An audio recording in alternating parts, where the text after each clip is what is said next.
Let's go. Yeah. Hey guys, welcome back to Spud Run Golf. I'm Jeremy here at the backyard golf hole, and what are we going to do today? My fat ass, there's no way I can push that Lesco spreader around putting all this material down. No way possible. So we're going to try that tractor spreader out. It's got, I think, an 800-pound capacity. Doing that line first, that's what we're going to start with because there's tons of room for air on that line. We just need to just completely dump it on. I mean, dump it on. We've got some rain coming in this weekend, so this is perfect time to get this material down. Tons of lime to get on first. Then we got the dimension. And then we got a couple more things in store for you today. Spud Run Golf. Welcome back, guys. Spring is here. Spring has sprung. Spud Run Golf is having fun. Let's do it right. Let's get tight.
So far. It reminds me of my days of bagging salt into the spreaders to salt parking lots when it snows. Our pH levels were almost a point low, so that's why it's taking so much. Now, I don't expect I'll have to do this again. Later this fall, we'll probably do another soil test to see where we're at, but this has got to get up. I mean, I know it'll get it up. It just goes to show you guys how much, you know, there's a science to growing grass. Obviously, you can just go out and mow it and water it every once in a while, fertilize it. But the science, you know, goes deep into actually picking the right grass seed that spreads and the best grass seed for your climate. And then basically, you know, the chemical makeups of your soil that produces your best plant. And that's what we're going for. So this is definitely costing some money to do all this, but I want this thing to be the cat's meow. Meow.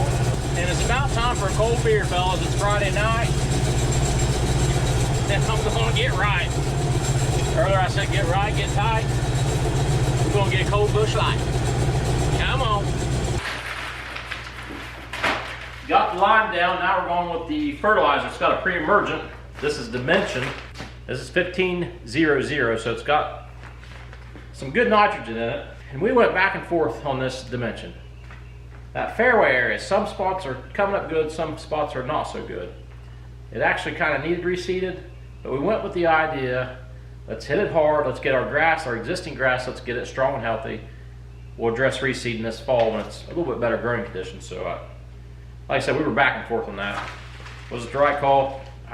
Who knows? I'm sure all you know this, but when you put down a pre-emergent, that zeroes out any chance to grow new grass seed because the pre-emergent pretty much provides a shield on the root zone on the top of the surface for not only crabgrass, grassy weeds, but for grass seed, your desired seed that you want to plant. Using this new spreader, I'm still uncomfortable with my application rate, so I got to cut way down, and we'll go back and forth, zigzag, try to get the correct amount down of this pre-emergent. For those inquisitive minds, I can multitask. Drive a tractor, run a camera, drink a beer.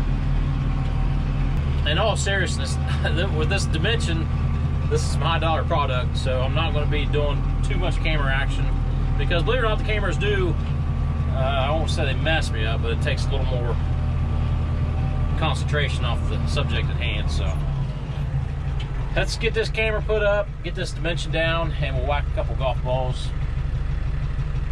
Hey man, guys, thanks for hanging out. It's coming into the season, and I appreciate we got people watching from all over, and that's so cool. It really is. All right, here we are a few days later. Check out this bad boy. So we worked a deal out with the local country club to where they used my mini excavator for a couple days. They're gonna let me borrow this to finally aerate this backyard golf green. It's a pretty sweet deal if you ask me. This is one of those pieces of equipment you can't go to a rental store and rent. and I can't afford to buy one like this myself. What's the most important thing to know right now is, one, I've never ran that machine. I got a 30-second crash course from the greenskeeper. The superintendent up there said, do this, do that, and hold on. So, you guys are with me on this one. Let's see what we can jack up, hacks.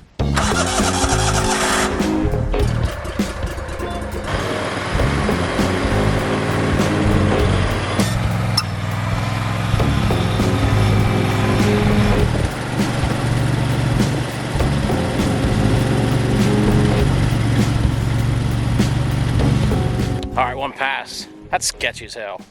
Let's inspect our work. Looks like a hole about every 2 inches front to back, about the same side to side. And then the sun will hit this, dry it up, and we'll basically sweep it back in and blow the grass clippings off. Man, that just looks so violent. I got a little tear in my eye.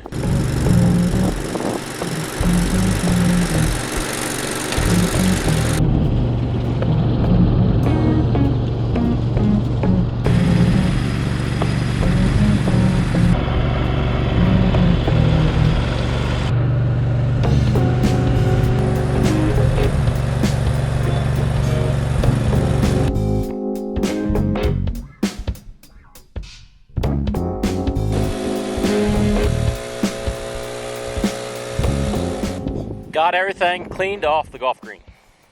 Well, that was the plugs at least. Swept them in, took the blower, blew it all off. One big concern I have, that aerator actually left little impressions where the tires were at, so we're gonna have to roll it too. But the next step up, believe it or not, is we're gonna add sand to it. And to do that, we've got another toy to play with. Check this unit out. Let's get a load first, and you'll see it running.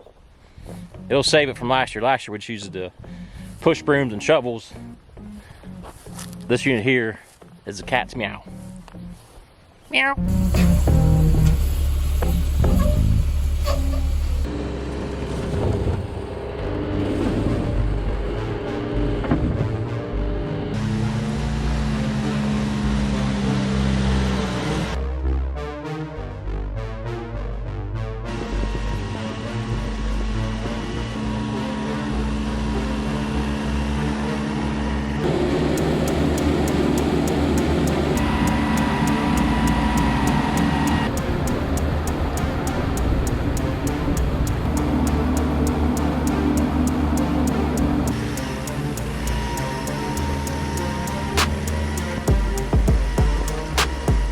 While that's drying on the green, this is just too easy, so we're gonna go ahead and top dress the tee boxes. We didn't aerate the tee boxes, but we're gonna go ahead and get some sand down. And this little buggy makes it pretty daggone easy. So we got a tee box up on that hill. That's that green mat. It don't need any sand. But the other 6, we'll go ahead and top dress. I won't bore you with no more on that. We'll talk here in a minute once we get. I got a special drag we're gonna use on that green to drag that sand in. Then we're ready for the rain tomorrow. First up, we got a little par 3, 90 to 110 yards, I think.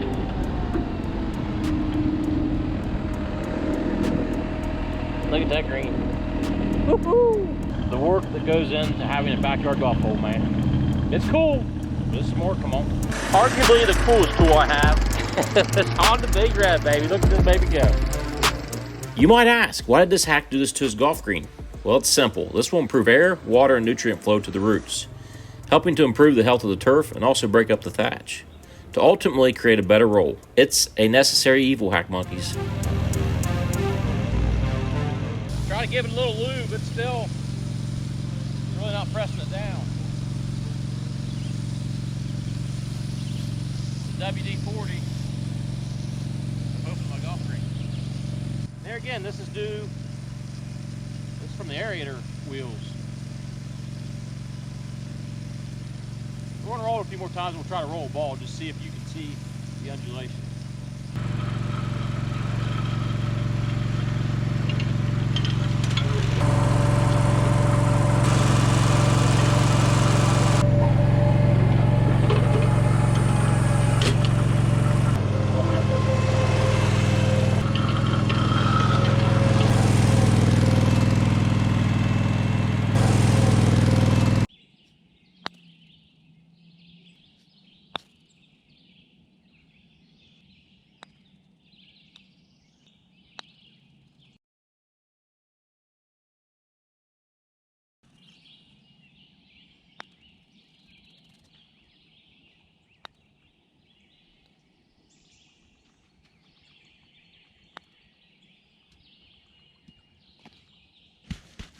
that's as good as it's gonna get. We gotta get this roller out here, this truck and trailer, because we don't have a gravel road back here. It's dirt road.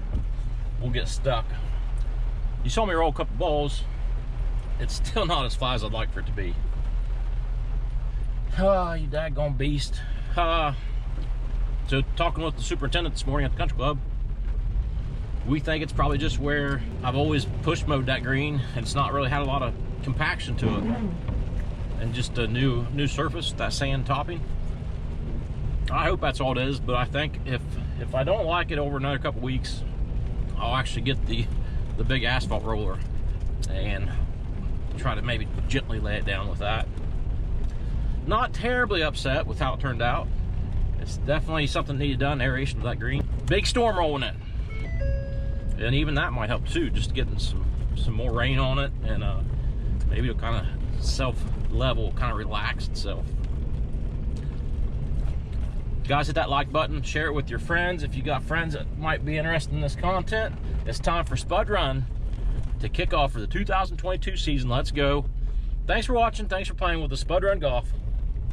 Over and out.